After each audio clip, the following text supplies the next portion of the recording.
Com a proteção de Deus, declaro aberta a presente sessão. Cumprimento meus eminentes colegas, julgadores, o digno Procurador Regional Eleitoral, servidores deste tribunal. A ata da sessão pretérita posso considerar aprovada. O desembargador Pedro Sacamã já subscreveu. Em mesa para julgamento, o pedido de vice doutor Antônio Veloso Peleja Júnior, é o 2.1, processo do pauta física. Aqui temos um recurso eleitoral, ação de impugnação de mandato eletivo, cargo, vereador, corrupção, fraude, candidaturas femininas fictícias, preenchimento da cota de gênero e de Avaí, eleição de 2016. O relator é o doutor Luiz Aparecido Bortoluz, que negou provimento ao recurso.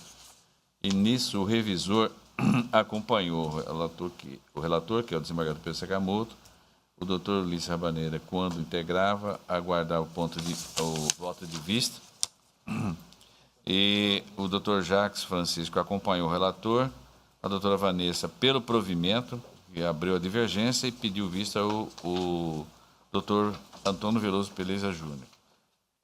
Com a palavra.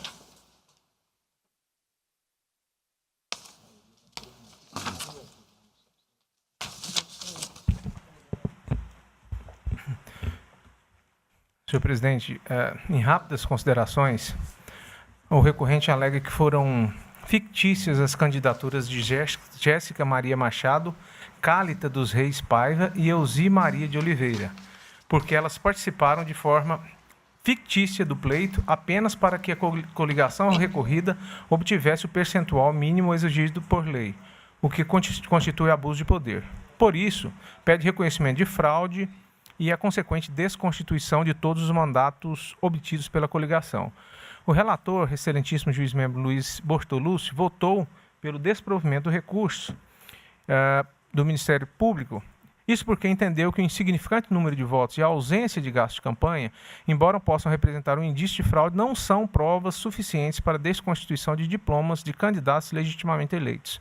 Pontuou que há indícios, mas não outros elementos probatórios que possam demonstrar com clareza o ilícito imputado, razão pela qual não ficou configurado o ilícito eleitoral. A eminente doutora Vanessa Curti, excelentíssima juíza-membro, em voto vista, inicialmente pontuou acerca da limitação probatória em ações do naipe da vertente, nas quais não se admite depoimento processual. No mais, procede a um recorte cognitivo argumentativo em relação a cada uma das candidatas envolvidas no processo, aliado à relevância do procedimento preparatório do eleitoral do Ministério Público, segundo pontua em seu voto.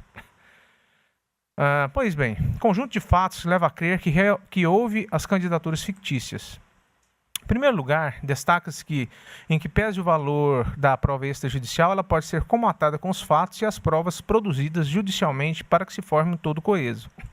O fato é que, nos presentes autos, há uma harmonia nas provas judiciais e extrajudiciais. Então, eu faço uma comatação entre esse procedimento preparatório do Ministério Público, realizado, com as provas obtidas em juízo.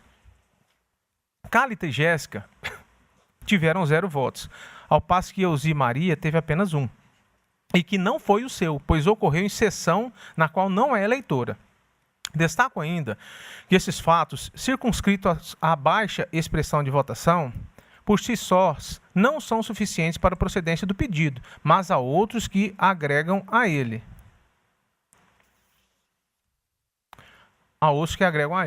Frisa-se que Jéssica, na fase extrajudicial, foi clara no sentido de que ela e Cálita foram utilizadas para o preenchimento da cota, e inclusive ela quis desistir. Ressalta que não teve cálculo eleitoral, tampouco fez campanha, tendo participado de todos os comícios, mas não usou a palavra por timidez. Essa passividade, que coaduna com quem participa apenas formalmente de um ato para o preenchimento de um requisito legal, no caso, a cota de gênero. Nem Jéssica nem Thalita prestaram contas de campanha, conforme folha 7 da representação, que ressalta que até o momento do ajuizamento da ação, isso que o Ministério Público fala, não havia sido apresentada a prestação de contas finais. Importante destacar que a doutrina e a jurisprudência destacam. E eu faço um recorte aqui acerca do depoimento pessoal nessa modalidade de ação, porque a doutora Vanessa ela faz algumas ponderações em relação a isso, e eu faço uma sustentação seguinte, que a doutrina e a jurisprudência falam da inviabilidade do depoimento pessoal em sede de ações que buscam caçar o diploma do mandato.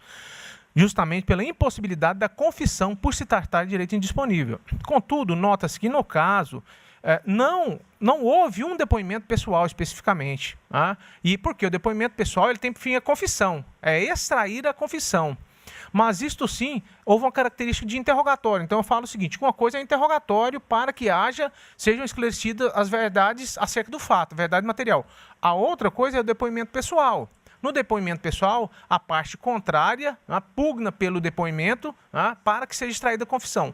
No interrogatório, o juiz pede para que as partes sejam ouvidas. E aqui eu ouvi os depoimentos, aqueles que estavam no DVD constante nos autos, e o juiz ele realmente ele não procede a pena de confesso, ele não adverte a parte da pena de confesso, ela não é intimada a comparecer sob pena de confesso. Tá? Então, por isso que eu falo que não é depoimento pessoal e sim interrogatório. Depreende-se disso pela análise do despacho de folha 562, no qual o juiz apenas designa a audiência para oitiva de testemunhas arroladas. Não há qualquer menção à pena de confesso. Tampouco houve a intimação pessoal dos requeridos para comparecer à audiência.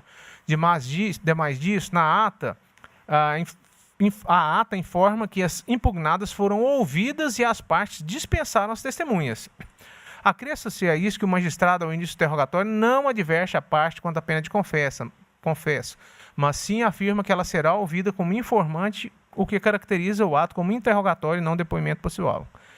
Pois bem, ouvida em juízo, Jéssica, de forma espontânea e sem estar advertida da pena de confesso, não foi sequer capaz de lembrar do número com o qual concorreu. Aqui seria o essencial, ela lembrava do número com o qual ela concorreu. Tampouco o nome do único cabo eleitoral que teria contratado. Fatos que também se somam às demais provas coletadas e auxiliam a formar a convicção de que ela não passou de um número na lista apresentada pelo partido. Nota-se que, apesar de afirmar em juízo que não saiu candidata para compor a cota de gênero, Jéssica presta um depoimento no qual titubeia algumas vezes. Eu ouvi o depoimento dela, o interrogatório dela. Ela titubeia, inclusive no motivo pelo qual ela resolveu sair candidata. Afirma que tinha certa curiosidade acerca das eleições e também por isso resolveu sair candidata. Mas depois desistiu da campanha em virtude da doença do filho, o que a impossibilitou de exercer os atos de campanha. Nesse último aspecto, trata-se de uma defesa de mérito indireta, e ela fala isso na contestação às folhas 207, ela elenca a doença do filho, ainda que parcial. E a recorrida ré não junta aos autos qualquer prova para sustentar esse alegado. Então, assim, ela falou que não participou, porque o meu filho estava doente. Então, ela tinha que comprovar, como é uma defesa de mérito indireta, aqueles fatos impeditivos ou modificativos, consoante o Código de Processo Civil aplicável subsidiariamente. Calita afirma em sua defesa que deixou a campanha para cumprir sua agenda de shows, que estava cheia, folhas 571 da contestação, o que impactava com seus deveres de compromisso de candidato. Ela falou, olha, eu tenho meus shows, minha agenda está lotada e eu não posso realizar esses atos de campanha, isso é incompatível. Contudo, também é uma defesa indireta de mérito, e o ônus da prova desse fato incumbiria a ela, era a incumbência dela. Eu analisei os autos, as folhas 583, tem uma postagem dela no Facebook, e no dia 8 de outubro de 2016, portanto, posterior à data das eleições, foi dia 2 de outubro. E ali ela informava uma viagem para Jauru, ocasião é que ela ia cantar, que ela é cantora gospel. As folhas 584, a notícia de um prêmio da FESCAM de Campo Verde, segundo lugar, cuja notícia foi postada em 18 de fevereiro, sendo que as folhas 585, notícia que ela estava na mencionada cidade em 13 de setembro. Então, a 13 de setembro, ela noticiou que ela estava em Campo Verde e dia 18 ela noticiou o prêmio que ela houvera ganhado. Agrega-se a esse prêmio a notícia de agradecimento por mais uma vitória em primeiro lugar, postada em Lambari do Oeste em 15 de agosto de 2016. Pois bem, o primeiro evento é posterior às eleições. Então, esse argumento dela de que estava com a agenda lotada, sendo que isso era posterior às eleições, por uma questão de lógica, não pode ser utilizado à guisa da incompatibilidade de agenda. O segundo indica que a candidata realmente participou na citada data no decorrer das eleições, de igual forma o terceiro. Todavia, foram 2 shows efetivamente comprovados, e era ônus da prova dela, porque ela que arguiu, que não são o suficiente para comprovar a alegação de sua agenda, abre aspas, agenda de cantora, fecha aspas, que estava cheia. Abre e fecha aspas, estava cheia. Folhas 571. Essa prova de fato impeditiva incumbia a ré recorrida, e ela não se desincumbiu desse encargo, devendo arcar com os ônus respectivos. Por isso, os fatos cumulados, a agenda lotada de shows não comprovada, nenhum voto obtido, nem o dela mesma, remete à conclusão da candidatura fictícia. Só em relação a Elzi Maria, ela recebeu 1 voto e nem sequer foi o seu. Ela afirma que fez campanha e junta um santinho, sendo que em relação a ela, eu entendi que não há provas para se sustentar essa candidatura fictícia. Mas em relação às outras 2, há provas. Assim, voto no sentido da existência de fraude. Quanto aos efeitos daí decorrentes, tenho particular entendimento em votos vencidos que não há que se dar a nulidade do BRAP. Contudo, adira ao entendimento da maioria desse plenário, já externado em inúmeros casos similares, e acompanho o voto da eminente doutora Vanessa Custi. É como voto, senhor presidente. O senhor está acompanhando a divergência? Sim.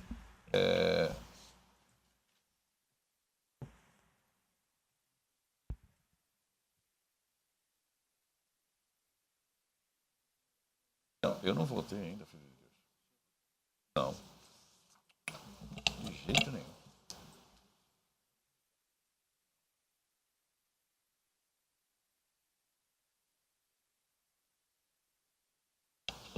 Então, por maioria, negou o provimento ao recurso nos termos do voto do doutor relator em dissonância com o parecer ministerial.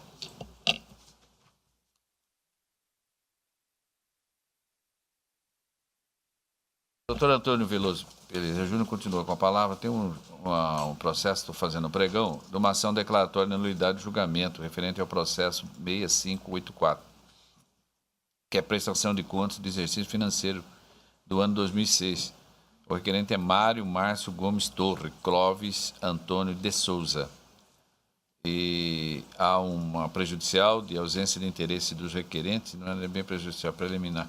E mérito, o senhor está com a palavra. O parecer, preliminarmente, é pela extinção do processo sem resolução do mérito, por ausência de interesse dos requerentes acerca do pedido de decretação de nulidade. Com a palavra, portanto, o relator.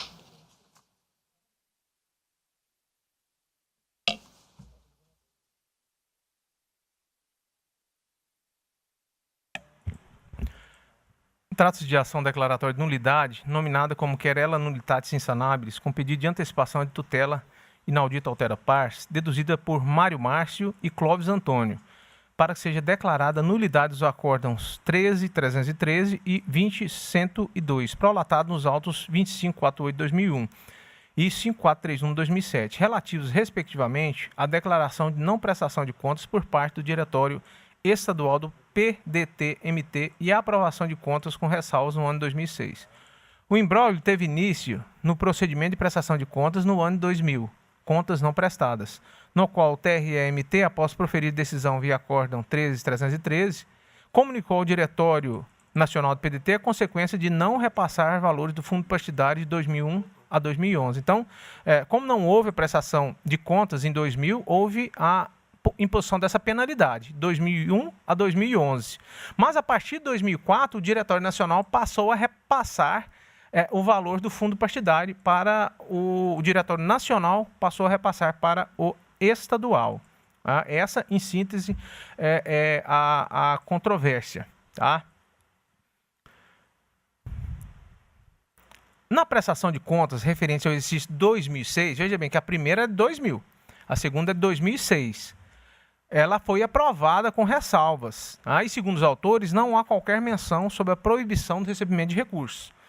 Então, eles falam que, quando ele estava à frente dos partidos, estava tudo normal, e o Diretório Estadual não foi notificado para prestar contas ou sequer responder ao exercício de 2000. Ressalto que a Justiça Eleitoral não praticou nem requereu nenhuma diligência para sanar o erro da ausência de prestação de contas à época. Pontua que houve apenas a comunicação do Diretório Nacional. E em 2013 houve o andamento do processo, mas em 2014 houve a citação. Então eles falam, olha, em primeiro lugar, né, o Diretório Estadual não foi citado, né, ou intimado da decisão de 2000, e esse processo eles não tiveram ciência e apenas em 2013 houve o andamento, em 2014 ocorreu a citação deles, né, assim que eles pontuam. Então eles falam o seguinte, não fomos notificados, é o argumento para derrubar o argumento íncio dessa querela nulitatis. Por quê? Arguem a nulidade insanável vício na citação.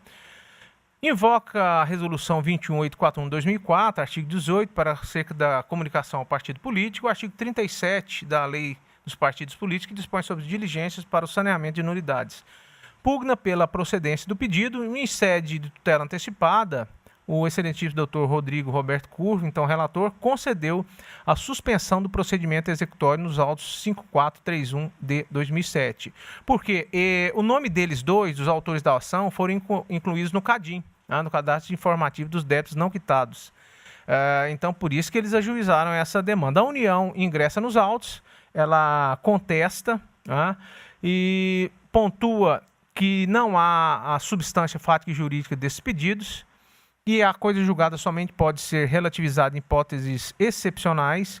Pontua que a parte autora foi intimada, sim, em 26 de junho de 2011 para prestação de contas, mas somente em 2003, enquanto representantes do Partido Trabalhista, eles provocaram o TRE para suprir a não prestação de contas, por eles sabidamente intempestiva. Então ele fala, olha, eles ficaram sabendo, em 2001, foi dada a oportunidade para eles apresentar as contas, e eles não apresentaram, eles vieram só em 2003.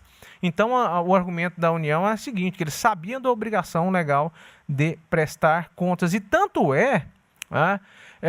que eles tentaram regularizá-la em 2013. Argumento ainda que eles tinham ciência do acórdão, porque houve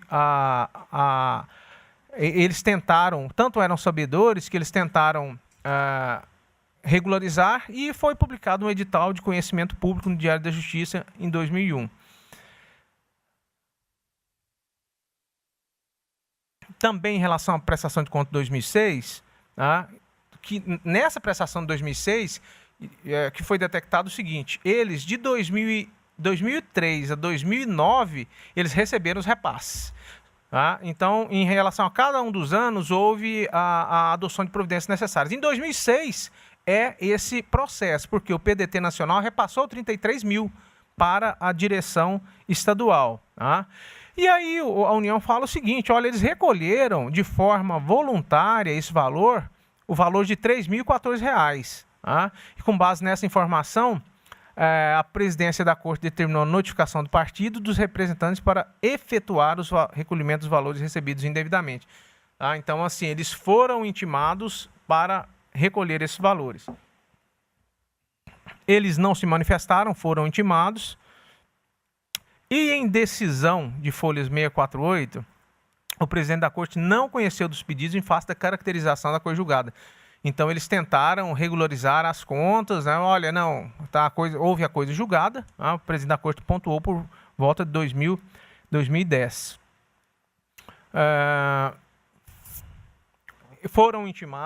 Eles foram intimados, o PDT foi intimado, os devedores solidários foram intimados, determinou-se a intimação, a União requereu a certificação do trânsito em julgado.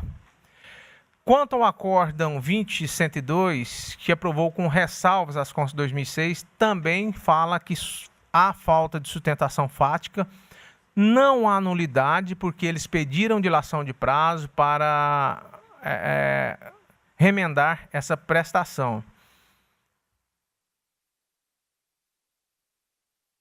E ele fala o seguinte ainda, olha, tanto eles sabiam que houve o recolhimento voluntário de R$ 3.014,24 no ano dessa restrição de 2005, R$ 33 mil.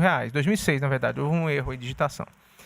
Aí a presidência, em procedimento oficioso, notificou o partido para que eles efetuassem o recolhimento dos valores recebidos indevidamente.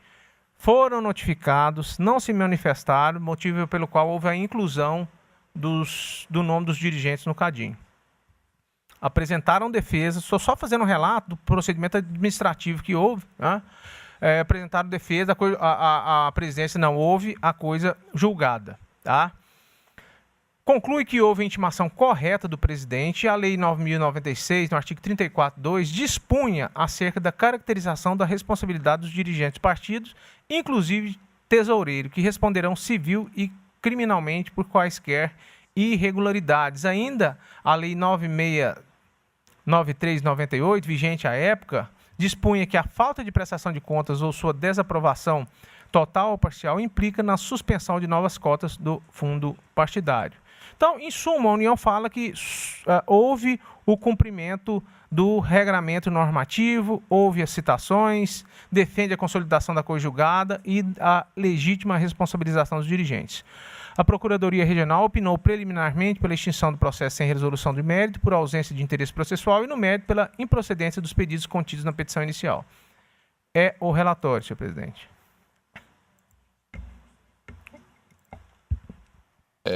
Ouça-se a douta Procuradoria. Senhor presidente, ratifico o parecer escrito. Ratificado o parecer, volta a palavra para o relator. Se puder sintetizar a matéria, não é assim de alta complexidade. Dá. Essa preliminar de ausência de interesse processual, ela é suscitada pela Procuradoria, pois as contas foram aprovadas com ressalvas, sem qualquer aplicação de penalidade ao partido, tampouco aos requerentes. Eles pontuam que, embora os casos de expropriação se refiram ao processo 5431/2007, cujo acórdão prolatares pretende anular, o procedimento correto seria tramitação do processo 2548. Então, pontua que se trata de um descumprimento de acórdão em que houve execução tutela específica. Em síntese, pois bem, apesar de a petição inicial dos requerentes apresentar-se um tanto quanto confusa, é possível perceber em seu índice 5 do pedido que os requerimentos objetivavam a decretação de nulidade do acórdão 13.313. Embora a petição trate como processo 13.313, é possível perceber que, na verdade, quis dizer em acórdão 13.313 que julgou como não prestadas as contas do PDT, conforme abaixo, que vou poupá-las da leitura. É imperioso salientar que os princípios da economia processual e celeridade e ainda da instrumentalidade das formas orientam o aproveitamento dos atos processuais e a primazia da sentença meritória. Logo, releva a imprecisão terminológica contida na petição inicial para ter como correta a identificação do acórdão 13.313 como veículo jurídico que se pretende anular. Com efeito, o interesse processual decorre da necessidade da jurisdição e da adequação ao provimento judicial e do procedimento, requisitos não excludentes, mas complementares entre si. No caso subjúdice, o interesse processual decorre da existência de despachos tidos pelos requerentes como prejudiciais a si, porque alegam não ter qualquer responsabilidade pela devolução da verba do fundo partidário recebida, indevidamente no ano de 2006. Com essas considerações, rejeita a preliminar de ausência de interesse processual arguída pela Procuradoria Regional Eleitoral. Rejeito. Todos rejeitam, colegas? Pois não. Pode indagar. Queria saber do relator, senhor presidente, eu sinceramente eu não consegui compreender qual é o ato que a parte pretende pedir a declaração de nulidade. Não, é o seguinte, em síntese, no ano de 2000 não prestaram contas. Então, foi no período de 2001 a 2011, eles não poderiam receber recursos do fundo de publicidade. Em 2006, eles receberam. Tá. O partido estadual recebeu. Então, ele quer anular o acórdão de 2000 e 2006. Só que é interessante, porque em 2006 as contas foram aprovadas. Mas era um procedimento administrativo, não era um procedimento jurisdicional. Certo. Entendeu? Então, eles tentam anular com essa querela nulitatis essa suposta, entre aspas, coisa julgada. Certo, mas alegando o quê? Qual é o vício? Que eles não foram intimados. Que eles não foram... O vício é a inexistência de citação. Entendeu? Tudo paira sobre aí, inexistência de citação. Só que tem a questão se houve coisa julgada ou não houve coisa julgada. Tem algumas questões como tomada de contas, que à época teria que ter sido feita uma tomada de contas, mas um dispositivo de um decreto, ele pontuou que até R$75 mil não precisaria de tomada de contas. Por isso que a presidência não fez a tomada de contas, amparada na norma. Então, em suma, é isso. Ele nominou como querela nulitatis, por quê? Porque ele fez uma pressuposição que se tratava de coisa julgada. Aqui, essa preliminar é em relação ao equívoco quanto ao número do acórdão, que seria o número do processo. Eu relevei para adentrar ao mérito. Então, essa ausência de interesse não é por conta do tipo de ação manejado, no caso? Não. Acompanho o relator, senhor presidente. O senhor pode prosseguir ao mérito, por gentileza. Então, portanto, a unanimidade está rejeitada a preliminar. Presidente, aqui eu já fiz as pontuações, um resumo.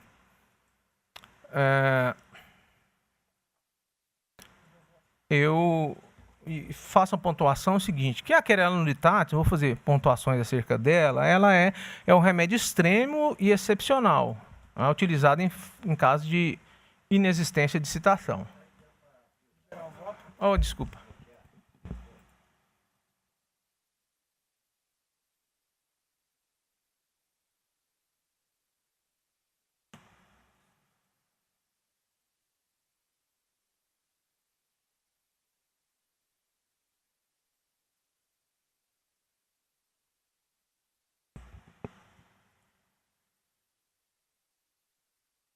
Ok?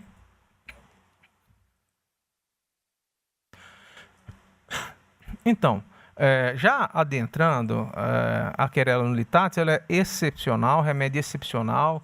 Não vou fazer pontuações acerca das pontuações doutrinárias, jurisprudenciais, enfim. Esse instituto é admitido excepcionalmente em homenagem à segurança nos casos de ausência de citação.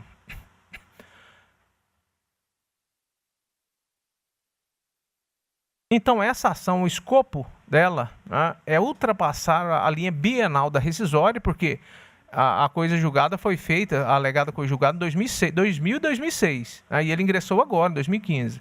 E essa seria uma ação adequada. Né?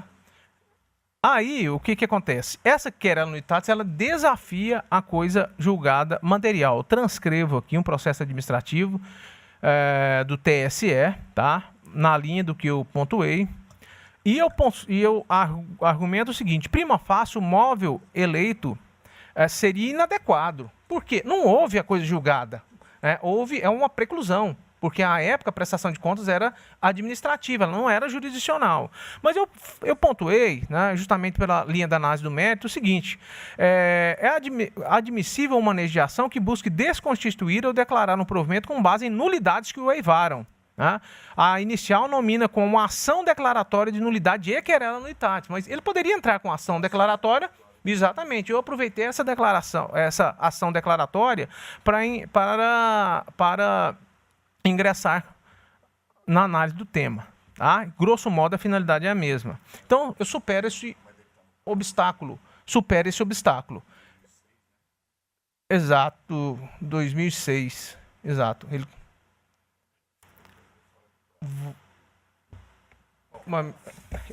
Eu acho melhor nós decidirmos ingressar nessa questão. Mas, em suma, assim, eu vou falar um resumo, o seguinte, para entregar essa prestação jurisdicional.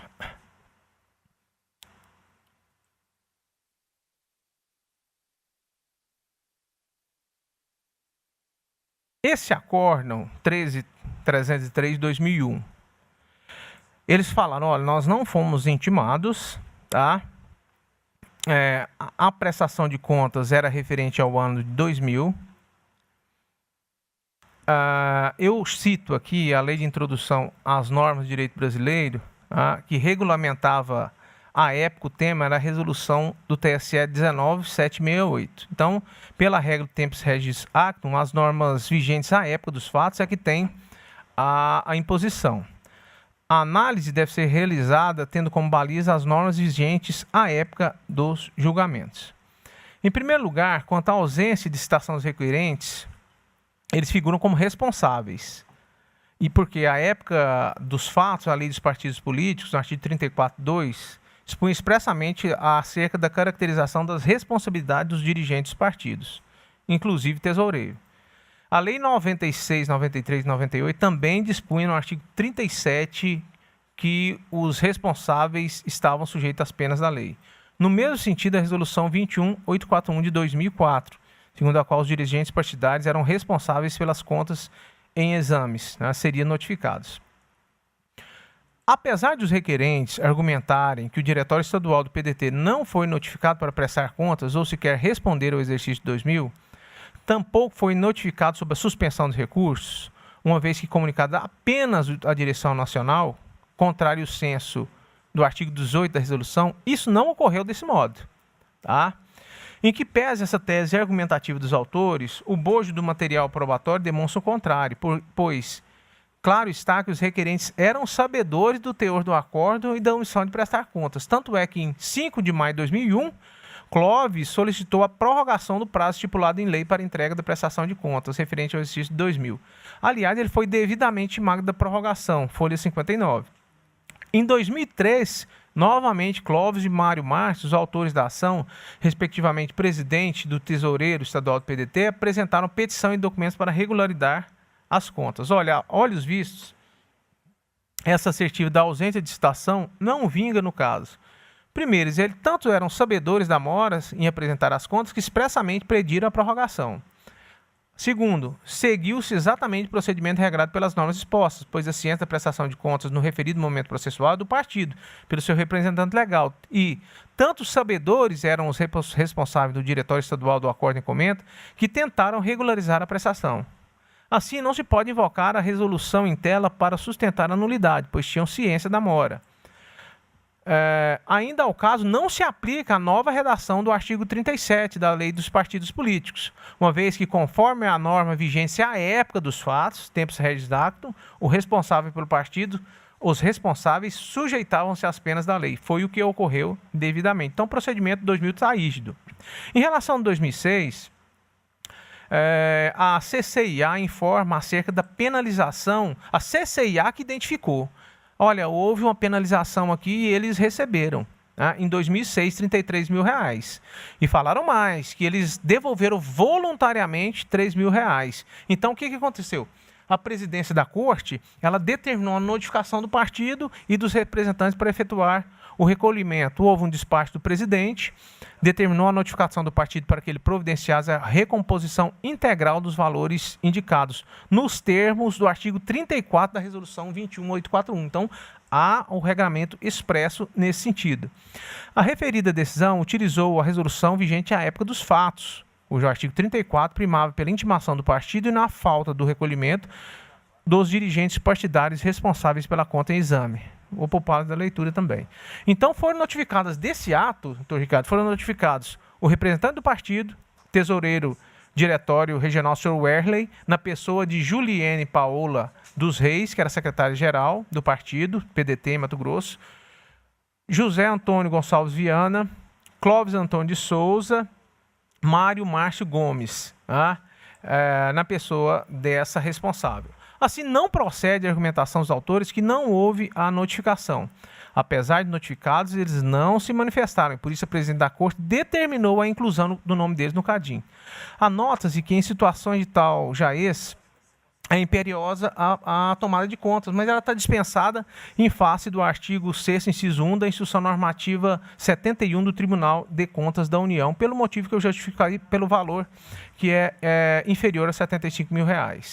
Então, deixou-se de instaurar o procedimento de Tribunal de Contas. Então, esse procedimento administrativo, ele seguiu à risca as normas administrativas, tá? Eu faço algumas pontuações acerca desse tema, senhor presidente, mas assim, finalizo dizendo que o Acórdão 13.313 e o Acórdão 20.102 não padece qualquer vício capaz de torná-los nulos, pois em consonância com o direito aplicável à época, são rígidos e inatacáveis por meio da presente ação declaratória de nulidade, devendo seus efeitos serem respeitados quando coisa julgada material, enquanto coisa preclusão, entenda-se preclusão regularmente formada. Em face exposto, julga improcedentes os pedidos ante a não constatação de nulidades alegadas. Em consequência, revogo a tutela antecipada outrora deferida e determino o prosseguimento do procedimento executório 5431/2007. É como voto, senhor presidente. O colega ficou bastante claro. Primeiro, fato processual. Todos estão de acordo com o relator no encaminhamento do voto, no sentido de julgar improcedente pedido, desembargador Pedro, doutora Vanessa, Bertolucci, o Ricardo. Eu tenho uma questão. Pois não, doutor. Eu levantei aqui para o eminente relator. Se o ato é administrativo, nós não estamos sujeitos ao regime geral de prescrição contra a administração pública, e aí, nesse caso, contaria da data da prolação da decisão, né? Mas a questão da imprescritibilidade e devolução de valores, né? Hã? Imprescritibilidade e devolução de valores.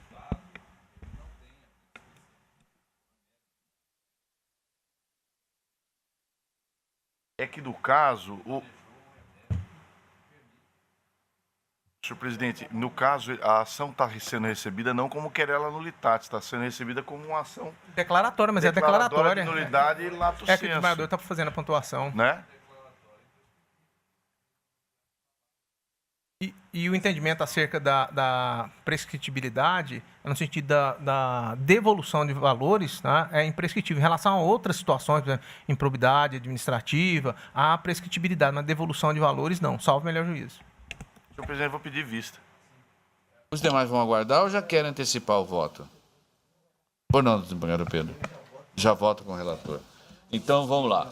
O doutor Luiz Aparecido Bortolucci. Senhor presidente, eu vou acompanhar o relator. Relator. Doutor Jackson. Aguarda.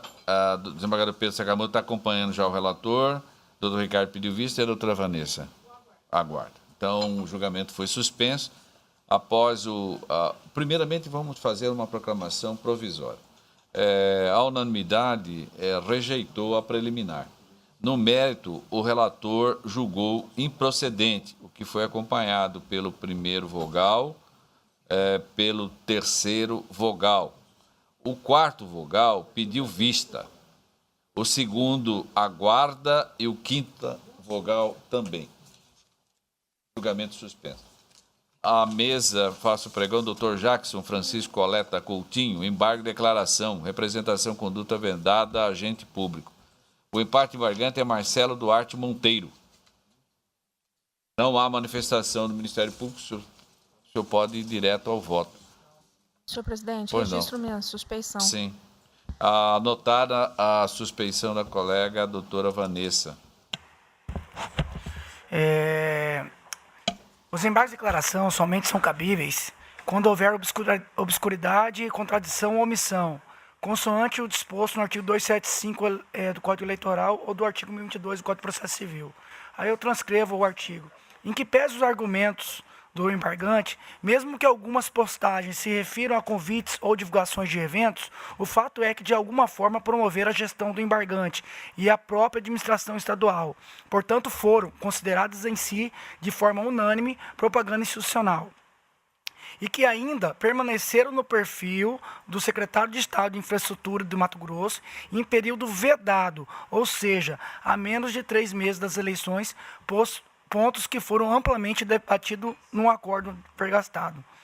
Aí eu transcrevo o trecho do acordo e, no final, excelência, de forma bem sucinta, estou rejeitando o presente embargos. Os colegas estão de acordo com o relator, ele está encaminhando o voto no sentido de rejeitar os embargos de declaração, em razão de ausência de qualquer causa de contradição, que seja omissão o seu acolhimento. Então, a unanimidade rejeitou os embargos de declaração. Doutor Jacques continua com a palavra. Prestação de contas é o processo 1.2 da pauta eletrônica. Pois é. 0601-450. Poderia pregoar, Vossa Excelência, presidente, são os três, são no mesmo sentido. Atendendo o pedido do relator que se trata da mesma matéria, 1.2, 1.3 e 1.4. Portanto, os três processos tratam-se do mesmo assunto. Prestação de contas, embora sejam de candidatos distintos, mas a matéria é a mesma. O parecer em todos eles é pela aprovação das contas. Ratifica? Ratificado o parecer. Com a palavra o relator.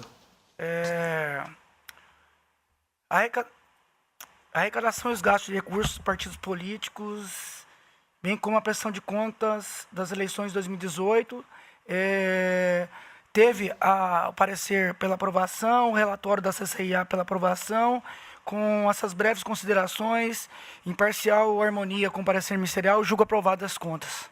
É como voto. Tá, em todos eles? Todos eles. Todos estão de acordo, os colegas?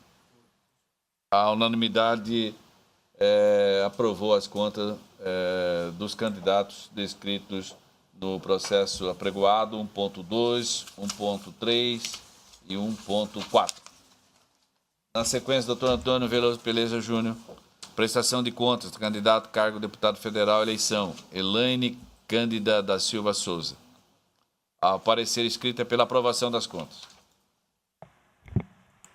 Senhor presidente, em síntese, em relação a essas contas, o relatório preliminar imputou irregularidades, ausência de instrumento de mandato para a constituição de advogado, ausência de documentos fiscais que comprovassem as irregularidades dos gastos eleitorais com recursos do Fundo Especial de Financiamento de Campanha, além de outros recursos especificados, existência de declaração de doações diretas realizadas por partido político no valor de R$ 2.116, mas não registradas, inexistência de registros relativos a despesas com aluguel, água, luz, telefone, doação estimável em dinheiro relativa à cessão de imóveis e imóveis que demonstrasse onde e como funcionou e quem arcou com os gastos relativos ao comitê de campanha, despesas com aquisição de material impresso para cabos eleitorais, despesas com locação de veículos e despesas com alimentação e água. A CCIA solicitou esclarecimentos, regularização sobre os fatos apontados.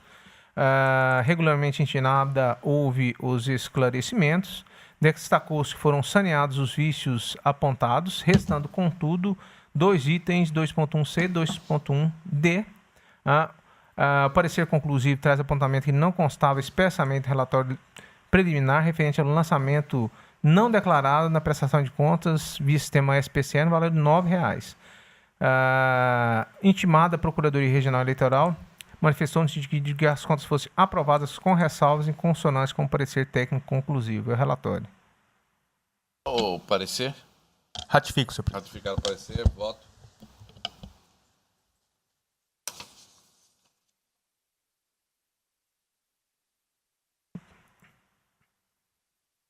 Senhor presidente, as impropriedades foram em sua grande maioria sanadas. Segundo os dados obtidos pelo Divulga Cândia, a campanha arrecadou recurso total de R$ 15.000 aproximadamente, contraiu despesa no valor de R$ 7.497. Na análise do órgão técnico, verifica-se que as irregularidades e impropriedades referentes aos itens 2.1 e 5.1 subsistem. Todavia, a manifestação do CCI e da Procuradoria são pela aprovação com ressalvas. Quanto ao 2.1, o órgão técnico observou a omissão de despesas diante da ausência de registro de despesas com transporte e alimentação. Liberou o voto? Está liberado aí, não?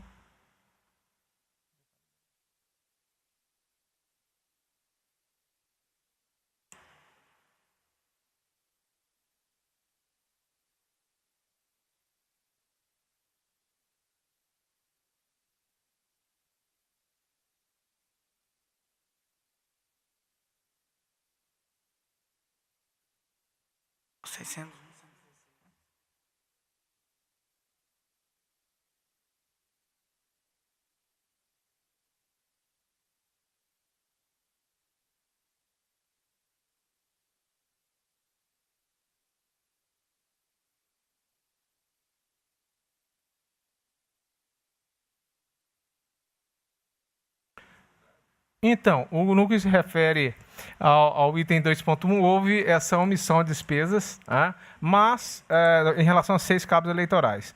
A candidata se manifestou alegando que as despesas com transporte, deslocamento e alimentação já estariam inclusas no valor dos contratos dos cabos eleitorais, registrado como atividade de militância. Entretanto, inexiste previsão expressa nos contratos firmados entre a candidata e seus cabos eleitorais. Por constatar irregulares as contas dos cabos eleitorais realizadas, a área técnica entendeu que a referida omissão enseja apenas uma ressalva, o que foi seguido pela Procuradoria. Em consonância com o parecer ministerial, entendo que, em que pese a existência da referida previsão no contrato, prevendo que a alimentação e transporte era de atribuição do próprio cabo eleitoral, esta é a prática comum quando se fala de contratação de pessoal para o trabalho temporário nas campanhas eleitorais, de que essas despesas seriam de responsabilidade do prestador de serviço. De fato, a omissão contratual acaba por gerar dúvidas quanto à transparência da contratação. Todavia, não é grave o suficiente para ensejar a desaprovação. Entretanto, devido à clareza quanto às despesas, entendo razoável a aplicação de ressalvas à presente prestação de contas. Em relação ao item ponto 5, valor de R$ 9,00 apontado, recebido na conta da candidata por meio de um cheque, Tal montante não traz prejuízo à análise contábil, sendo deficiente a manifestação da candidata quanto a esse ponto, pois insignificante e incapaz de influir no resultado da análise, mesmo em face do valor total arrecadado, R$ 15.046,19, razão pela qual aplica os princípios da insignificância e da razoabilidade e aprovo com ressalvas as contas da candidata. Como voto, senhor presidente. O senhor está aprovando as contas, correto? Todos os colegas estão de acordo com o relator? Então, a unanimidade aprovou as contas da candidata Ilane Com ressalvas. Cândida da Silva, nos termos do voto do relator, que foi com ressalva, né? Aprovou as contas da candidata com ressalva. Da candidata Ilane com ressalva. Com ressalva. Vamos passar agora, colegas, a pauta administrativa. Em mesa 1.6, é um processo judicial eletrônico, matéria administrativa, designação do juiz eleitoral 12ª Zona de Campo Verde. Campo Verde, 12ª Zona. O término do bem da senhora Maria Lúcia Prati. E aqui, no caso, considerando a questão da antiguidade, que é um critério desse tribunal, respaldado em resolução do TSE, é o senhor André Barbosa Guanaí Simões. Todos estão de acordo? Então está aprovada a designação do juiz André Barbosa para a 12ª Jurisdicional, a Justiça Eleitoral, 12ª Zona. Na sequência, trago à mesa outro processo eletrônico também do mesmo assunto, só que desta feita a designação para a 19ª Zona Eleitoral Tangará da Serra, em razão do término do biênio de Leilamar Aparecida Rodrigues. E, nesse caso, pela resolução do tribunal, é o senhor Ângelo Judaí Júnior, que é o mais antigo, mais remoto ao serviço da Justiça Eleitoral. Todos estão de acordo? Então está aprovado a designação, titularidade da 19ª Zona Eleitoral do senhor Ângelo Judaí Júnior. Não havendo nenhuma questão a ser levada em consideração deste pleno, portanto, está encerrada a mesma.